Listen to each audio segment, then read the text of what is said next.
In this video, I'm going to show you how you can reduce file size in Shotcut. So I have here this video clip that I want to go and reduce the size. As you can see, it is 22 MBs. So I'll go ahead and add it to my playlist. I don't want this, so I'll replace it with this. And then we shall go ahead and reduce the file size of this video.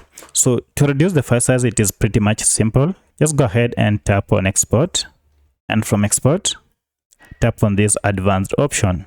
So from advanced, you'll see an option called codec. If you click on codec, you'll see the quality of your video. At the moment, it is set to 55%.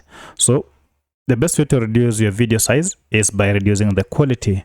So if I go ahead and reduce this maybe to 30, and then go ahead and export, I'll give it a name, tutorial reduced, and save it now.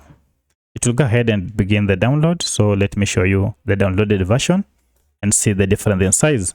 And here we go, the download is done. So let me go ahead and open it on my computer, and here it is. Now look at that, from 22 MBs to 1.1 MB, a very great reduction. So if I go ahead and tap on it, you realize the video is just good, but greatly reduced in size. So that's how you reduce the video size in Shotcut. If this video is helpful to you, kindly hit the like button and subscribe to this channel to support me. Thank you for watching, and let's meet in the next video.